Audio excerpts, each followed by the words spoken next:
Disclaimer: this is a fictional dramatization created for artistic, emotional, and educational storytelling purposes.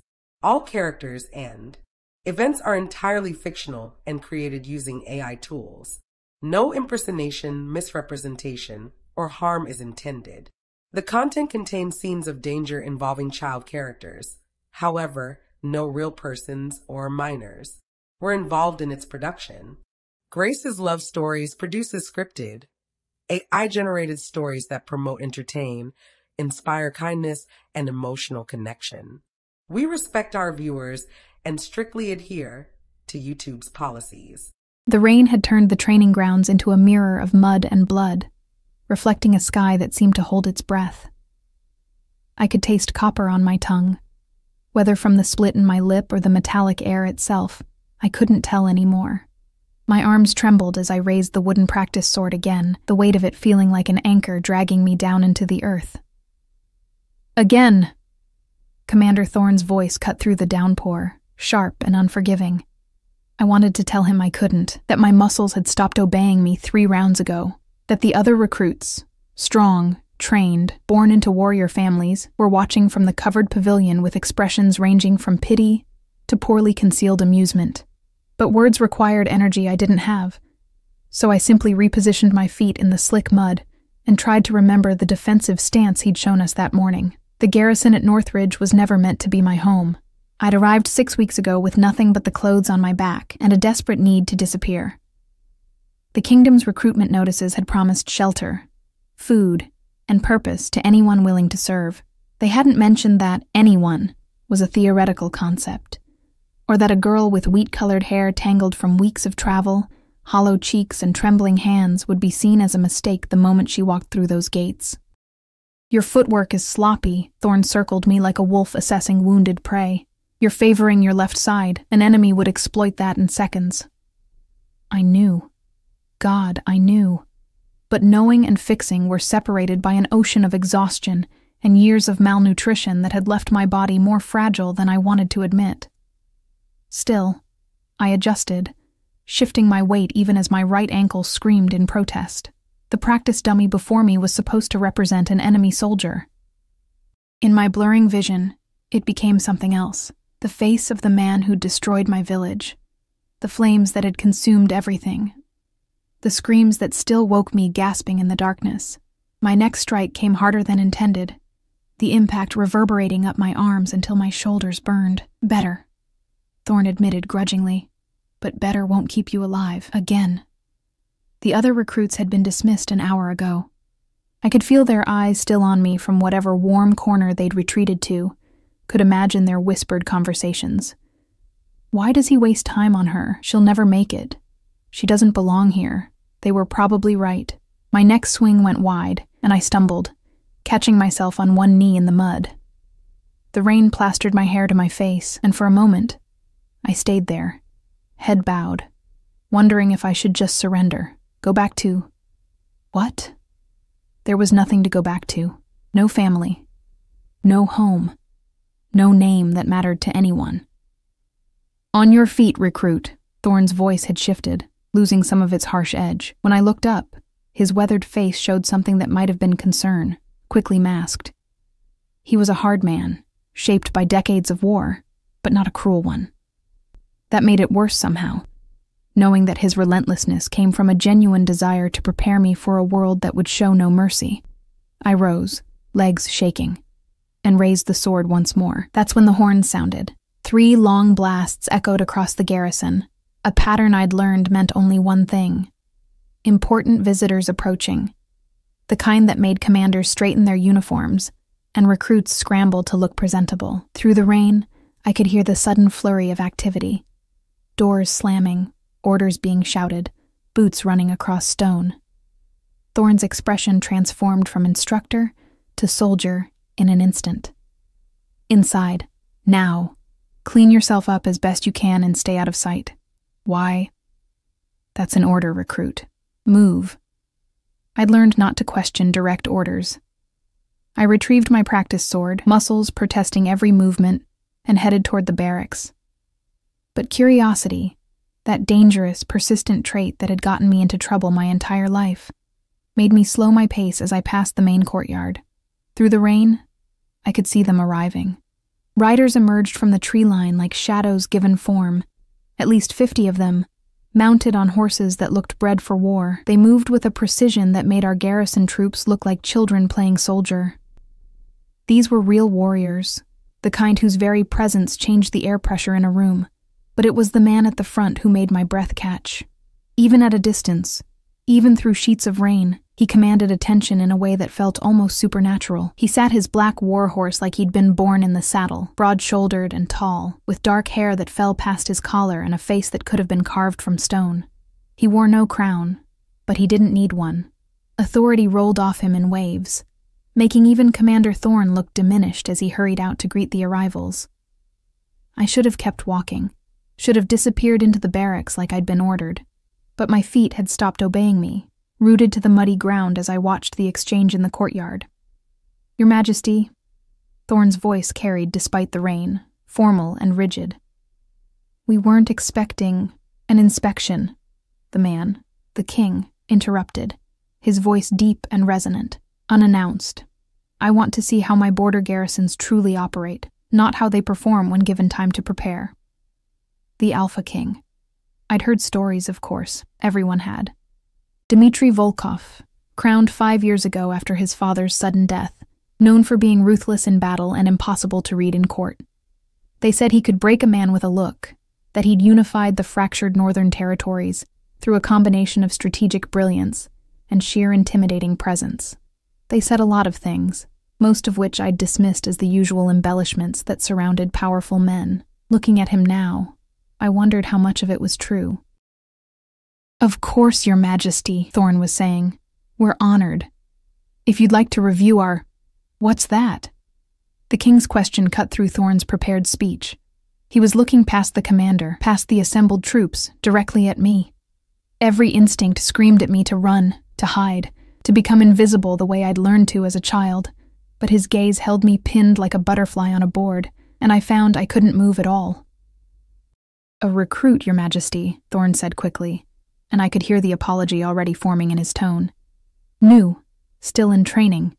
She was just—" "She's covered in mud and looks ready to collapse," the king observed, and there was something in his voice I couldn't quite identify. Not disgust, not pity. Something else.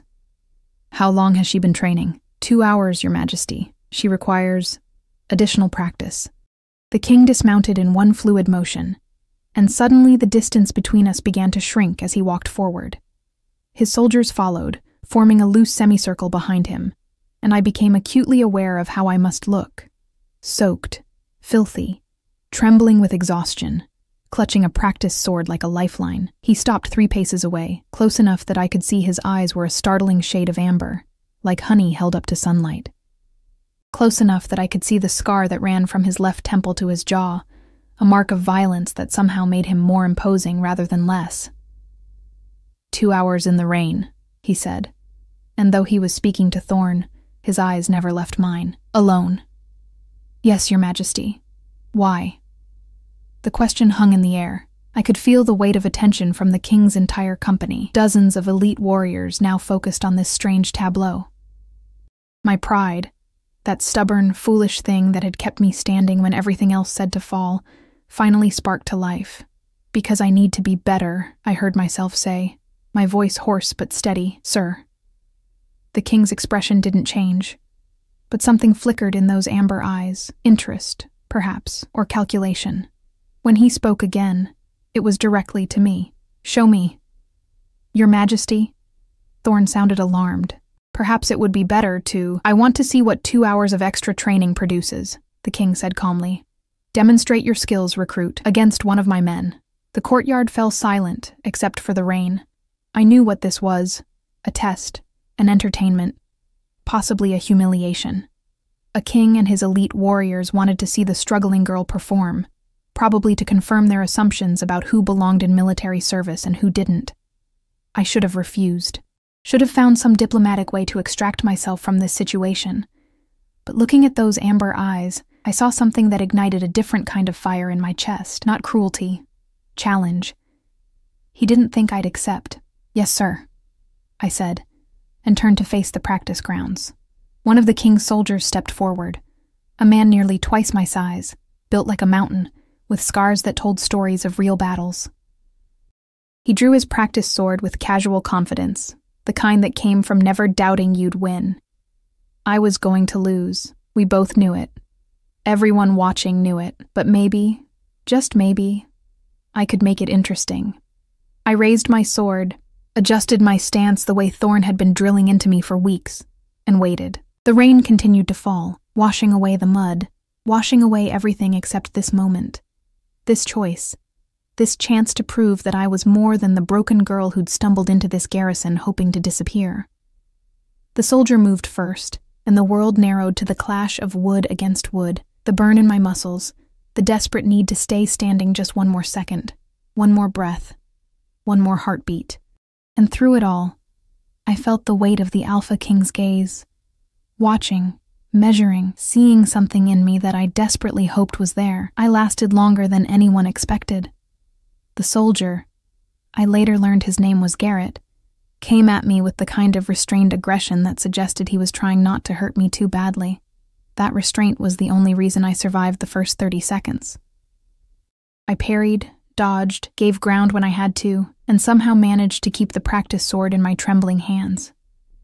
But restraint only goes so far. His fourth strike knocked my blade aside, and the fifth caught me in the ribs. A controlled blow that still drove the air from my lungs and sent me stumbling backward. I should have fallen then. My body was screaming at me to just drop, to surrender, to end this humiliating display. Instead, I found my footing and raised the sword again. Something changed in Garrett's expression. Respect, maybe, or confusion that I kept getting up. We circled each other in the rain, and I tried to remember everything Thorn had drilled into me. Watch the shoulders, not the blade. They telegraph the strike. Keep your center low. Conserve energy. Pick your moments. When Garrett came at me again, I didn't try to match his strength. Instead, I slipped sideways at the last second, letting his momentum carry him past me, and managed a glancing blow to his shoulder. It wouldn't have hurt a child, but it landed, and I heard a murmur run through the watching soldiers. Clever. The king's voice cut through the rain, and I couldn't tell if he was pleased or merely making an observation. Garrett wasn't playing anymore. His next combination was faster, harder, the kind of assault that would end the fight. I blocked the first strike, barely deflected the second, and took the third on my forearm with a crack that made my vision white out for a moment. The sword fell from my numb fingers, and Garrett's blade stopped an inch from my throat. "Yield," he said, not unkindly. I should have. Every rational part of my brain was screaming at me to yield, but there was another part, deeper and more primal, that refused to give voice to that word. Instead, I looked past the blade at his face and shook my head. Garrett's eyes widened slightly. He glanced toward the king, clearly uncertain how to proceed. You couldn't keep striking someone who'd been disarmed, but I hadn't surrendered either. Stop. The king's command was absolute. Garrett immediately lowered his weapon and stepped back, offering me a hand up that I was too proud to take. I rose on my own, cradling my injured arm against my chest, and met the king's gaze. He was studying me like I was a puzzle he couldn't quite solve. The rain had plastered his dark hair to his face, and water ran down the scar on his cheek, but he seemed utterly unbothered by the weather. When he finally spoke, his voice carried to every corner of the courtyard. "What's your name, recruit?" "Elena Winters, sir." My voice came out steadier than I felt. "How long have you been training, Elena Winters?" 6 weeks, sir." A ripple of surprise moved through his soldiers. 6 weeks against a man who'd been fighting for years. The fact that I'd lasted more than a few seconds suddenly seemed more impressive, or perhaps more foolish. And before that, the question felt loaded, like he already knew the answer, but wanted to hear me say it. Before that, I had no training, sir. No weapons experience. No. I paused, choosing my words carefully. No advantages. Yet you're here. Yes, sir. Why? It was the second time he'd asked me why, and I sensed that this man didn't waste words on idle curiosity. He wanted the truth, and somehow I knew he'd recognize a lie immediately, so I gave him what I'd barely admitted to myself. Because I have nowhere else to go, I said quietly, and because I refuse to be helpless again. The silence that followed felt charged, electric. The king continued to study me, and I forced myself not to look away, not to show the terror that was creeping up my spine. This man could have me thrown out with a word, could have me imprisoned for speaking too boldly to royalty, could end my fragile attempt at building a new life before it truly began. Instead, he turned to Commander Thorne. How does she perform in other areas? Strategy? Academics? Thorne looked surprised by the question.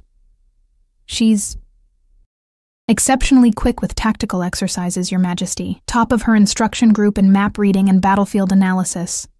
Her written assessments show clear thinking under pressure. He paused, then added with obvious reluctance, It's only the physical aspects where she struggles. Because she's malnourished and exhausted, the king said flatly. It wasn't a question. How much combat training did the others have before arriving? Most come from military families, Your Majesty. They've been preparing since childhood. The king nodded slowly, then did something that shocked everyone present. He walked to where I'd dropped my practice sword, picked it up, and came to stand directly before me. This close, I could smell leather and rain, and something else. Smoke, maybe, or pine. Raise your arm, he said. I didn't understand, but I obeyed. Lifting my uninjured left arm, he placed the sword in my hand, then stepped back and drew his own practice blade from Garrett's belt. Again, he said simply. The courtyard erupted in barely suppressed murmurs. Commander Thorne actually took a step forward, then caught himself, clearly uncertain whether protocol allowed him to question his king. I stood frozen, unable to process what was happening. The Alpha King wanted to spar with me. With me. A half-starved recruit who'd been barely standing before he arrived. Your Majesty, I began, but he cut me off. You refuse to yield, he said, and there was something almost like approval in his voice. So we continue. Unless you'd like to surrender now? It was a challenge and a test, and possibly a trap all at once. But there was something in his eyes, that same spark I'd seen before. That flicker of interest. That made me think he genuinely wanted to see what I would do. I raised the sword, adjusted my stance, and nodded.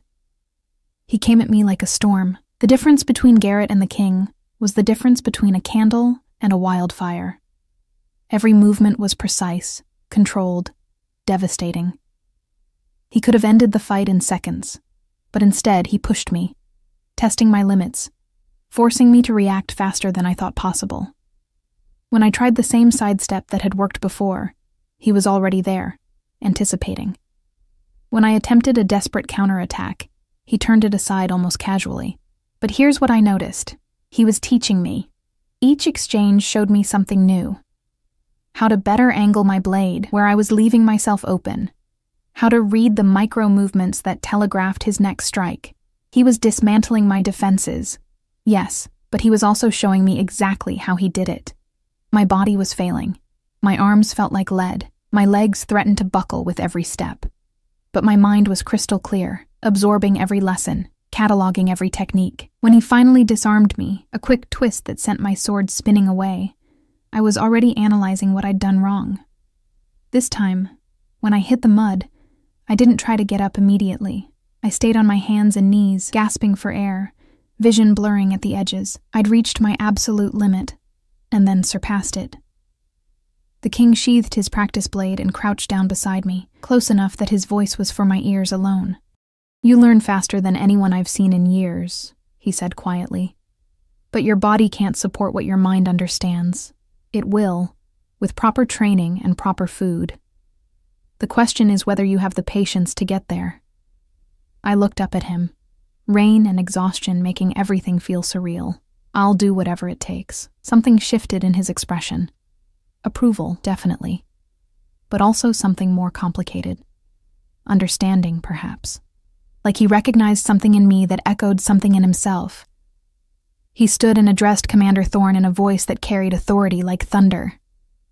This recruit shows exceptional promise. See that she receives appropriate support. Increased rations. Modified training schedule to allow for recovery. Access to advanced tactical instruction.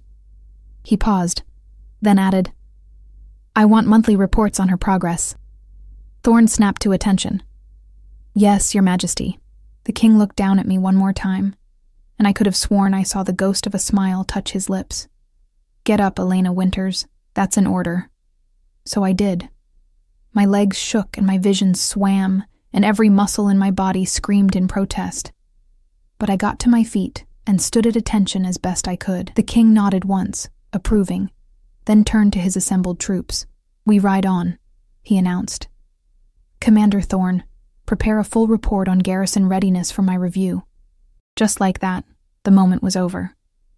The king mounted his horse with fluid grace, his soldiers falling into formation around him.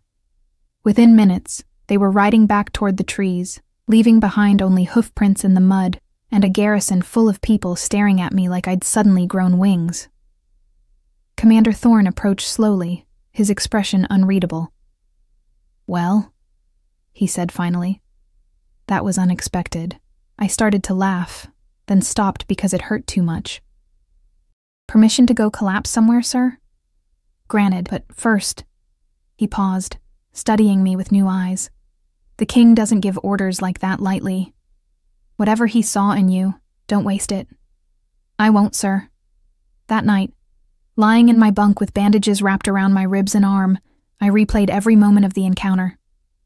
The other recruits gave me a wide berth, uncertain how to treat someone who'd suddenly become interesting to royalty. I was grateful for the space. My body needed rest, but my mind was racing. The Alpha King had seen something in me. Not pity.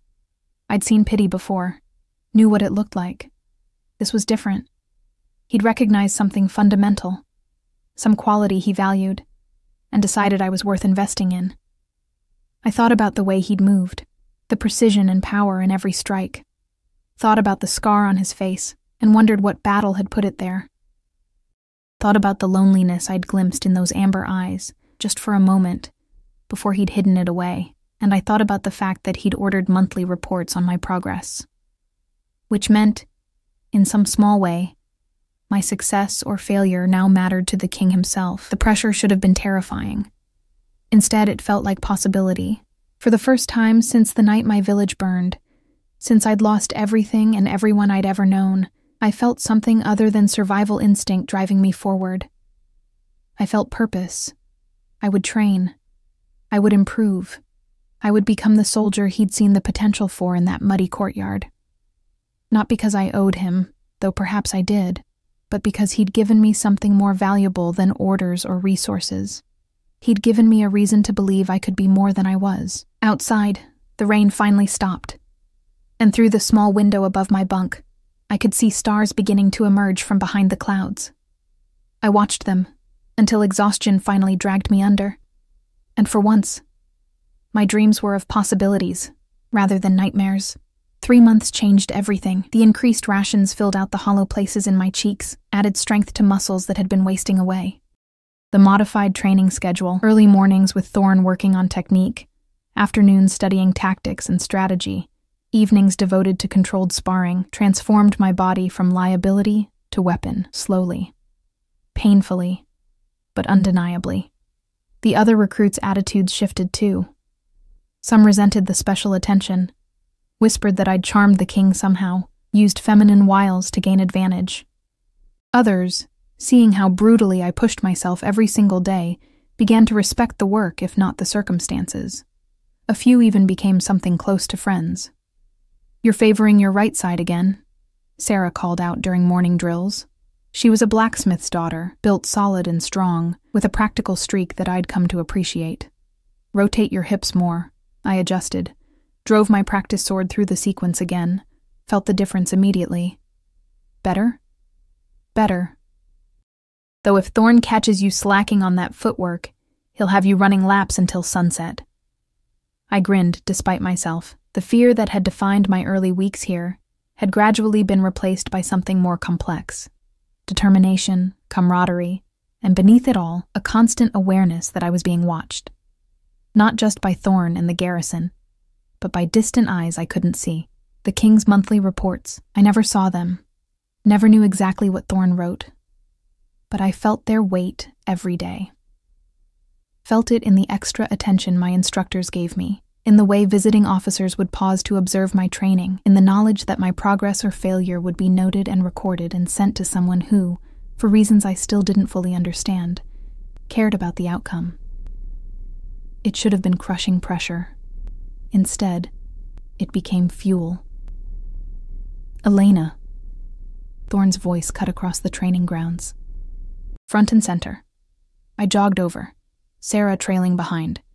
The commander stood with two men I didn't recognize, both wearing the silver insignia of the Royal Guard. My stomach tightened. Sir? These are Captains Morrison and Reeves from the Capitol. They're conducting advanced training exercises and requested our best tactical minds. Thorne's expression was carefully neutral. You've been selected to participate. The two captains studied me with undisguised skepticism. Morrison, the older of the two, had gray threading through his beard and the weathered look of someone who'd seen too many battles. Reeves was younger, sharp-eyed, with the kind of rigid posture that suggested military academy training. This is your best? Reeves asked, not bothering to hide his doubt. One of them, Thorne said mildly. You asked for innovation and unconventional thinking. Recruit Winters excels in both areas. Morrison stepped closer, circling me the way a buyer might inspect a horse. You're the one the king took an interest in. It wasn't a question. My reputation, it seemed, had spread beyond Northridge. I'm one of many soldiers serving His Majesty, sir. Diplomatic answer. Morrison's eyes crinkled slightly. Let's see if you're as clever as Thorne claims. Captain Reeves explained the scenario. What followed was 3 hours of intensive tactical exercises that made my regular training look simple by comparison. They presented impossible scenarios, outnumbered forces, limited resources, hostile terrain, and demanded solutions.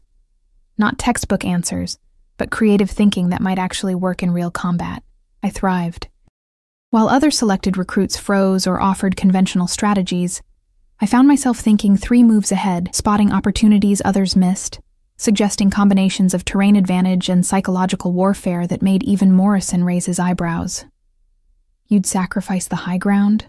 Reeves challenged during one scenario. Every tactical manual says.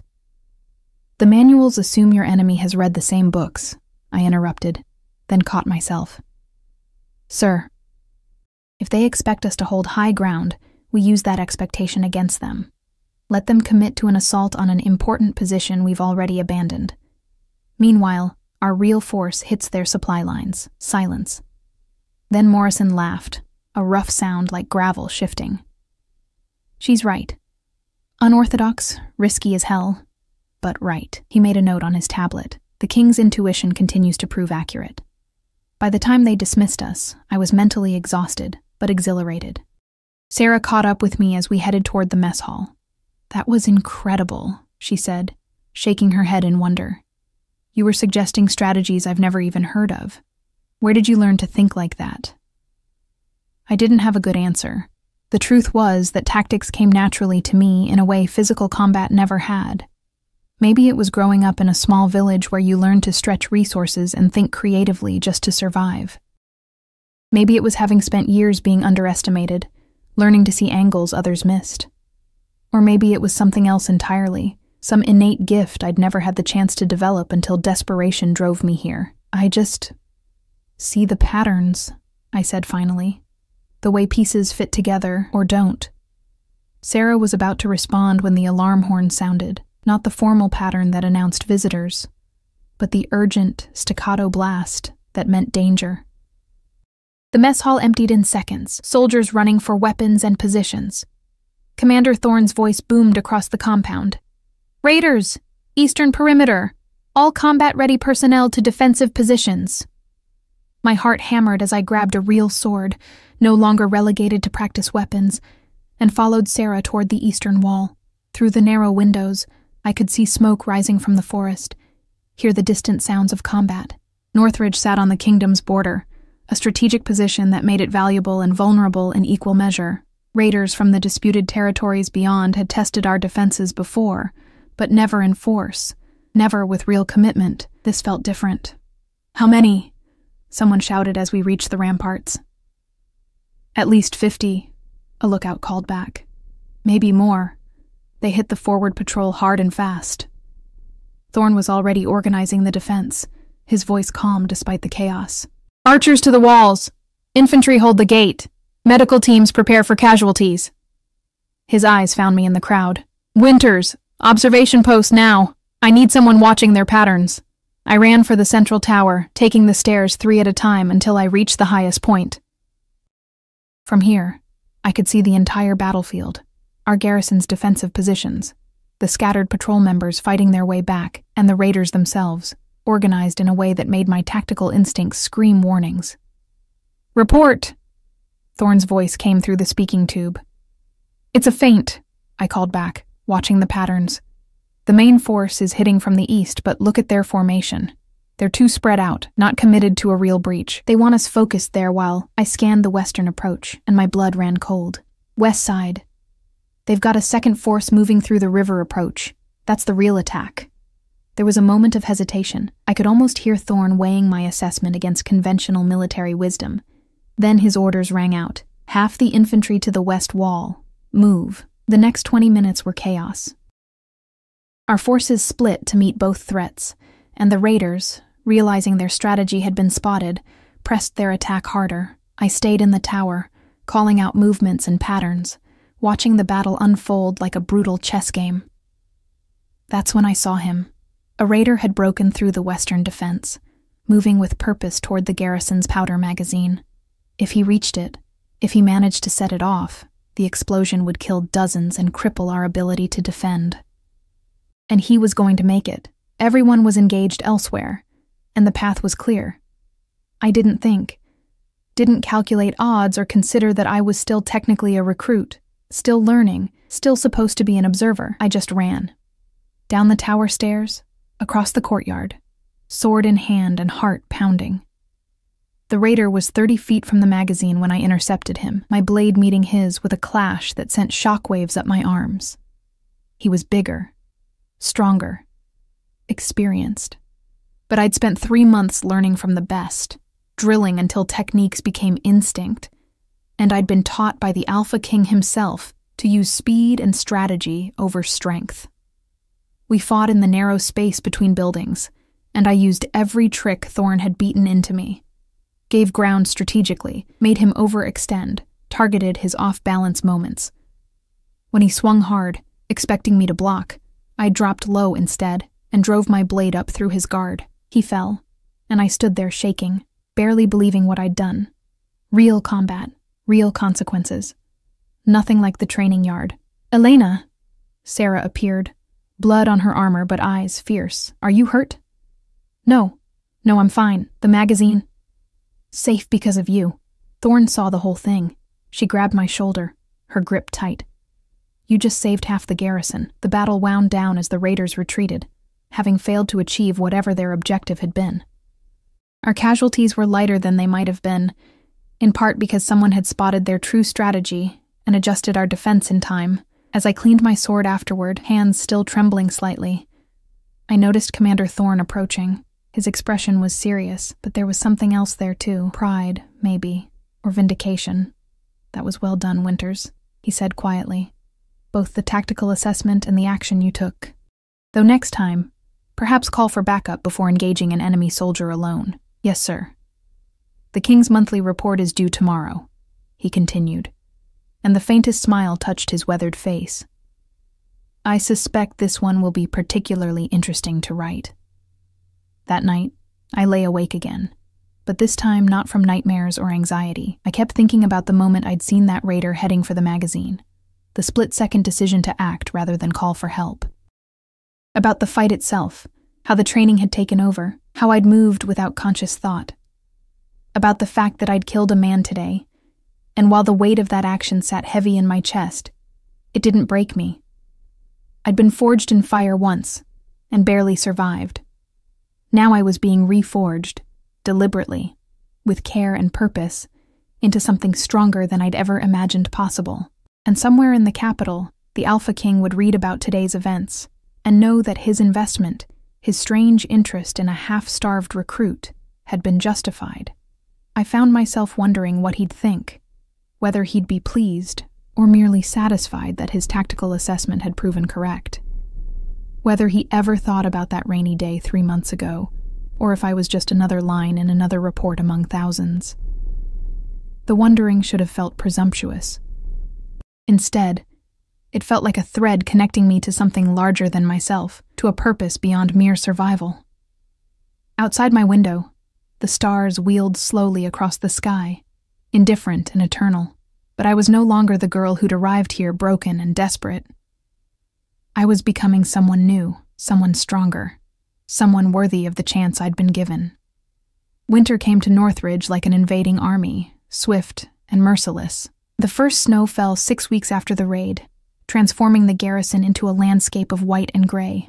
Training became harder, more dangerous. Ice made the footing treacherous, cold made muscles reluctant to obey. But it also made us sharper, more aware, because enemies didn't wait for favorable weather. I'd been promoted to junior squad leader, a position that came with both pride and pressure. 5 soldiers now looked to me for guidance during exercises, trusted my tactical calls, followed my lead. It was terrifying and exhilarating in equal measure. "Elena, the Western Patrol is overdue," Sarah reported, her breath misting in the frigid air. She'd been promoted too, assigned to logistics coordination. 2 hours past their check-in, I frowned, studying the map spread across the war room table. The western route was considered safe, a routine patrol through Allied territory. For them to be late suggested either equipment failure or something worse. "Who's the patrol leader?" "Corporal Davis. Solid soldier, experienced, not prone to carelessness." Which meant something had gone wrong. I made a decision, hoping it was the right one. "Assemble a search team. 10 soldiers, winter gear, weapons. I'll lead it." "Thorne won't like you going out there. Thorne can overrule me if he wants. But Davis and his team are our people, and it's my responsibility now." The weight of those words settled on my shoulders, heavier than any armor. "Get them ready. We leave in 20 minutes. The search party moved through the snow-covered forest, with weapons drawn and senses alert. I'd chosen soldiers I trusted, veterans who knew these woods, who could read tracks and signs that would be invisible to inexperienced eyes. "There," one of them called softly, pointing to disturbed snow ahead. "Struggle. Multiple bodies." We approached carefully, and what we found made my blood run cold. The patrol had been ambushed, but not by raiders. The tracks surrounding the site were wrong, too large, too far apart, disturbed in patterns that suggested something moving on 4 legs rather than 2. "Wolves?" someone whispered. "Look at the size of those prints," another soldier countered. "No natural wolf gets that big." I'd heard stories, dismissed them as superstition and local legend. Tales of creatures that walked the border regions, things that were neither fully beast nor fully something else. The kind of stories nervous soldiers told in the dark to scare each other. Looking at the evidence before me, I couldn't dismiss them anymore. "Spread out," I ordered quietly. "Search pattern. Stay in visual range of each other. We find our people and we get out. Fast." We found Davis first, unconscious but alive, sheltered in a rocky overhang. His leg was badly injured, claw marks that had torn through leather and cloth. His 2 companions were nearby, in similar condition, hurt but breathing, protected by their heavy winter gear from the worst of the attack. "What happened?" I asked as we worked to stabilize Davis for transport. "Came out of nowhere," he managed through gritted teeth. "Massive things. Moved like wolves, but wrong. Smart. Coordinated. They were hurting us, cutting us off from retreat." He grabbed my arm suddenly, his grip surprisingly strong. "Elena, they weren't trying to kill us. They were driving us somewhere, like they wanted us to go in a specific direction." A chill ran down my spine that had nothing to do with the weather. "Why would—" The howl that split the air answered my question. It came from multiple directions simultaneously, surrounding us, and it definitely wasn't natural. The sound carried an intelligence that made every instinct scream danger. "Defensive formation," I ordered, trying to keep my voice steady. "Protect the wounded. Weapons ready." They emerged from the trees like shadows given form, wolves the size of horses, with eyes that gleamed with unnatural awareness. 6 of them, moving with eerie coordination, creating a loose circle around our position. But they didn't attack. They just watched, waiting. Then the largest one stepped forward, and I understood why they'd been hurting us. The wolf stopped 20 paces away and changed. The transformation was fluid, impossible, terrifying. Fur becoming skin, 4 legs becoming 2, until a man stood before us.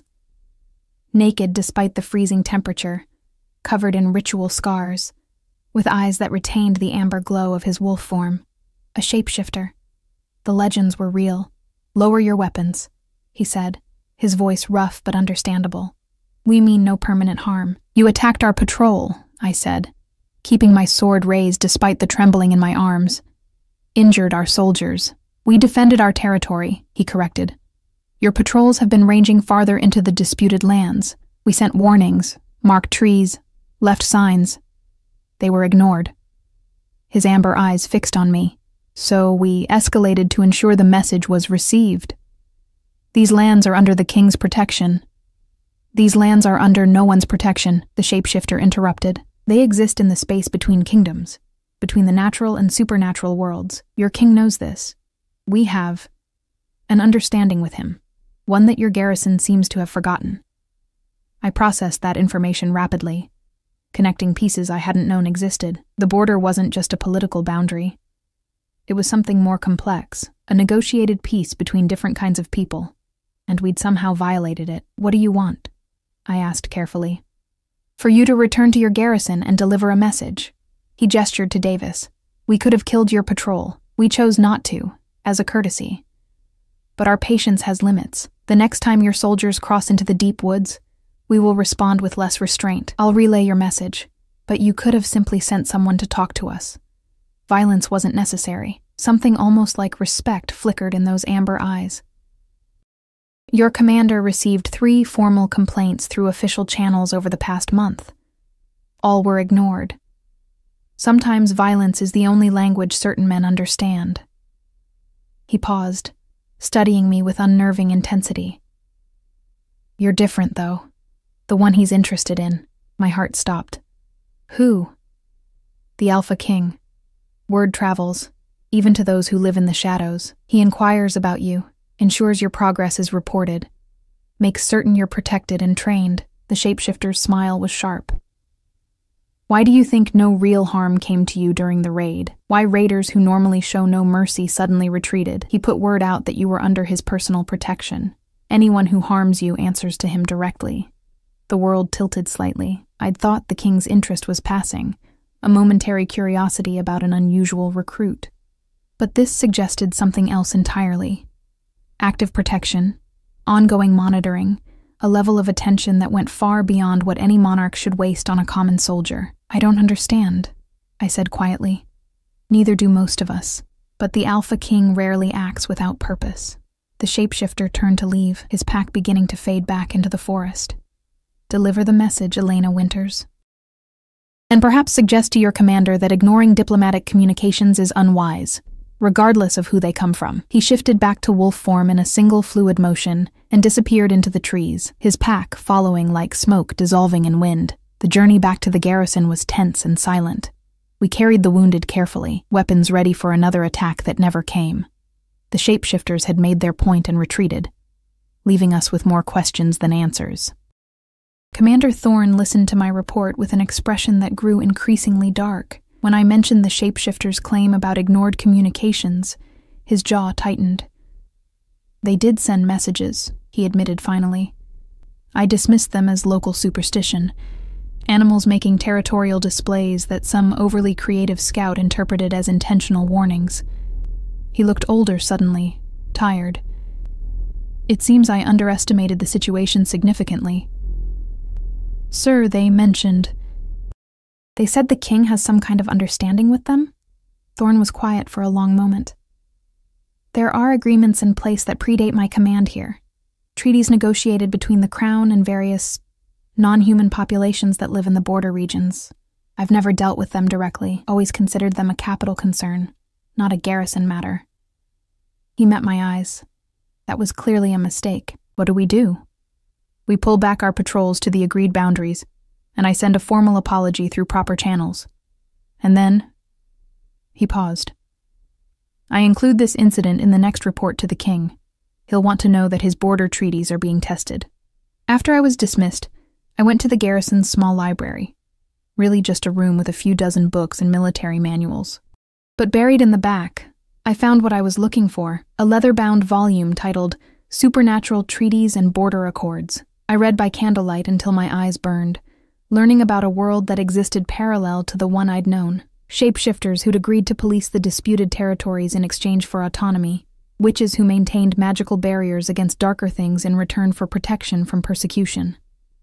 Creatures I'd never even heard of, all bound by complex agreements that the Alpha King had negotiated and maintained, and I realized why he might have taken an interest in me beyond simple tactical potential. The shapeshifter's words echoed in my mind. Why do you think no real harm came to you during the raid? I'd thought I survived on skill and luck. But what if there had been invisible hands guiding events, ensuring I came through dangerous situations intact? What if the king hadn't just been monitoring my progress, but actively protecting it? But why? What could possibly make a monarch care so deeply about one struggling recruit's survival? I fell asleep with the treaty book open on my chest, questions spinning through my dreams. And in those dreams, amber eyes watched me from the shadows, sometimes human, sometimes wolf, always aware and always waiting. When I woke before dawn, frost had crept across the window in delicate patterns that looked almost like letters, spelling out words I couldn't quite read. The garrison was still quiet, soldiers sleeping off the previous day's tensions, but I felt restless, driven by questions I couldn't answer, and connections I didn't fully understand. So I did what I always did when confused. I went to the training grounds and lost myself in the familiar patterns of practice, trying to make sense of a world that had suddenly become much more complicated than I'd ever imagined. The snow continued to fall, silent and relentless, covering everything in white, and somewhere far away, I knew the Alpha King would soon receive a report about shapeshifters and treaties, and a recruit who kept surviving situations she shouldn't. I wondered what he would make of it. More importantly, I wondered when, not if, but when, I would see those amber eyes again. The thought should have been terrifying. Instead, it felt inevitable, like a story racing toward its conclusion whether I was ready or not. Spring arrived like a promise kept, melting the snow and revealing a world transformed. I'd been at Northridge for almost a year now, and the girl who'd stumbled through those gates seemed like a stranger. The hollow-cheeked, trembling recruit had been replaced by someone stronger, more confident, tempered by training and tested by real danger. My squad had earned commendations for tactical excellence. The border patrols ran smoothly, respecting the treaties I'd learned existed, and every month, Commander Thorne sent his reports to the capital. I'd stopped wondering what they said, or at least I told myself I had. Elena! Sarah burst into the barracks, her face flushed with excitement. You need to see this, now. I followed her to the main courtyard, where a crowd had gathered around a royal courier. He stood beside a magnificent gray horse, holding a sealed document that bore the king's personal insignia, a wolf's head crowned in silver. Recruit Elena Winters, the courier called out formally. Step forward. My heart hammered as I approached. Around me, soldiers whispered speculation. Royal couriers didn't come for ordinary soldiers. They came for promotions, commendations, or, my stomach twisted, for disciplinary actions. Elena Winters, the courier repeated as I reached him. By order of His Majesty, King Dmitri Volkov, you are hereby summoned to the capital. You will depart immediately, escorted by royal guard, for an audience with the king himself. He handed me the sealed document. Your belongings will be sent after you. His Majesty requests your presence without delay. The courtyard fell silent. I stood there, holding the document, feeling the weight of every eye on me. Commander Thorne pushed through the crowd, his expression unreadable. May I see the orders, Winters? I handed him the document with trembling fingers. He broke the seal, scanned the contents, and something flickered across his face. Surprise, perhaps, or vindication. They're authentic, he confirmed. It seems your year of service has caught the king's attention in ways beyond our regular reports. He met my eyes, and there was warmth there I'd rarely seen. You've earned this, whatever it is. Go, represent this garrison well. I had 15 minutes to change into my best uniform, say rushed goodbyes to friends who were torn between excitement and worry for me, and mount the spare horse the escort had brought. Then we were riding south, toward the capital, toward answers to questions that had haunted me for months. The journey took 3 days. The royal guards who escorted me were professional and courteous, but offered no information about why I'd been summoned.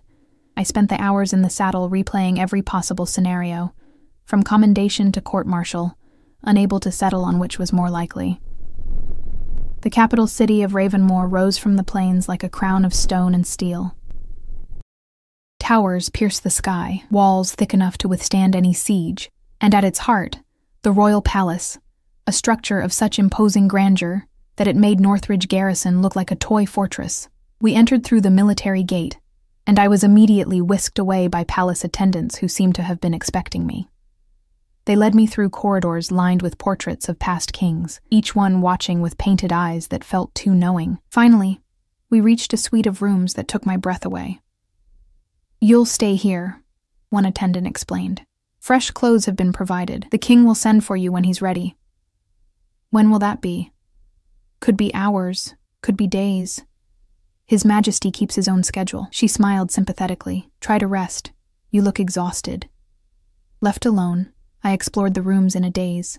They were larger than the entire barracks building at Northridge, furnished with luxury I'd never imagined, with windows that overlooked gardens so beautiful they seemed unreal. Fresh clothes hung in the wardrobe, not just uniforms, but formal wear, gowns of silk and velvet, that someone clearly expected me to wear. I bathed, changed into simple trousers and a tunic, and tried to calm my racing thoughts. Why would the king summon me personally? The reports could have continued indefinitely. If he wanted to promote me, that could have been done through normal channels. If there was a problem, Thorne would have handled it. This was something else, something that required my physical presence in the capital, in the palace, in rooms that suggested I'd be staying for more than a brief audience. Night fell. I watched the city lights flicker like earthbound stars and tried not to think about amber eyes and rain, and a voice that had said you learn faster than anyone I've seen in years. The summons came at dawn. A palace guard escorted me through a maze of corridors to a room identified only as the king's private study. He knocked once, opened the door, and gestured for me to enter. The room was smaller than I'd expected, lined with books and maps, dominated by a large desk covered in documents and correspondence. And standing by the window, silhouetted against the rising sun, was the Alpha King. He turned as I entered, and the year since I'd seen him collapsed into nothing. He looked exactly as I remembered, tall and broad-shouldered with dark hair and that scar running down his face, amber eyes that seemed to see through every defense I'd carefully constructed. "Elena Winters," he said, and hearing my name in that deep voice sent a shiver down my spine. "Thank you for coming, Your Majesty." I bowed, formal and proper, trying to hide how nervous I felt. "I serve at your pleasure, do you?" Something that might have been amusement touched his expression. "Sit. Please, we have much to discuss." I took the chair he indicated, and he moved to sit across from me, not behind the imposing desk, but in a second chair, reducing the distance and formality between us. This close, I could see details I'd missed before, the shadows under his eyes that suggested troubled sleep, the slight gray threading through his hair at the temples, the way his hands bore scars from old wounds. "I've read every report Commander Thorne sent," he began without preamble. "Your progress has been remarkable, from struggling recruit to squad leader in less than a year. Tactical innovations that have improved garrison efficiency, the incident with the raiders where you prevented catastrophic damage, your handling of the shapeshifter encounter, which could have escalated into a diplomatic disaster but didn't because you showed respect and intelligence." He paused. "You've exceeded every expectation." "Thank you, Your Majesty. But that's not why I summoned you." He leaned forward, elbows on his knees, and the intensity of his gaze made it hard to breathe. "I need to explain something. The day I found you in that courtyard, training alone in the rain, I saw something that..." He hesitated, choosing words carefully. "I recognized something in you, a quality I've spent years searching for, and rarely finding. What quality, Your Majesty? The ability to endure. His voice was quiet but intense. To face impossible odds and keep standing. To be beaten down by life and circumstances and still choose to fight rather than surrender. I saw a girl who'd lost everything but refused to let that loss define her limitations. He paused. I saw someone like myself. The admission hung between us, intimate and unexpected. I'd never considered that the powerful Alpha King might understand what it felt like to be broken and desperately trying to piece yourself back together. Your Majesty, I don't understand. The treaties you learned about, the agreements with shapeshifters, witches, and other supernatural populations. He stood, moving to the window as if the conversation was difficult to have while facing me. They're necessary because this kingdom sits on a threshold between the natural and supernatural worlds. Maintaining peace requires a ruler who understands both sides, who can negotiate with creatures that see humans as prey and humans who see those creatures as monsters. He turned back, and something in his expression made my breath catch. I'm not entirely human, Elena. My bloodline carries something else, something that gives me strength and senses beyond normal men, but also marks me as different, dangerous, other. It's why I can maintain the treaties, because I stand between both worlds. His amber eyes glowed slightly, confirming what I'd already begun to suspect. And it's also why I've been profoundly lonely my entire life. The vulnerability in that admission shattered something in my chest. This man, this king who commanded armies and negotiated with monsters, was confessing to feeling alone. Until I saw you, he continued softly. Training in the rain, refusing to quit despite exhaustion and pain, and everyone telling you that you didn't belong. I saw someone who'd learned to survive in a world that didn't want her, who'd developed strength from necessity rather than privilege, someone who might understand what it means to exist between worlds, fitting fully into neither. You've been protecting me, I said slowly, pieces finally clicking into place. The raiders, the shapeshifters, all of it. I put the word out that you were under my personal protection, yes, because I wanted you to survive long enough to become what I believed you could be. He moved closer, and I could feel the heat radiating from him, smell pine and smoke and rain, but I couldn't just bring you to the capital immediately. You needed time to grow, to strengthen, to prove to yourself that you could thrive in this world.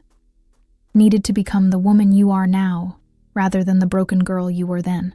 And now? Now I'm asking if you'll consider staying in the capital.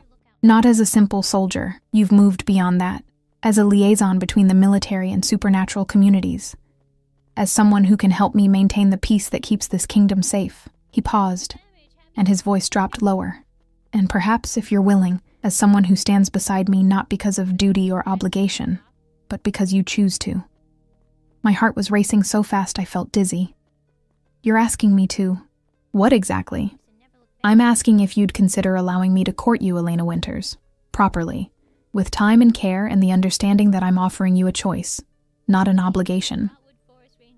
His amber eyes held mine. I'm asking if you're willing to explore whether what I've felt growing this past year, this connection, this recognition of kindred spirits, is something you might feel too.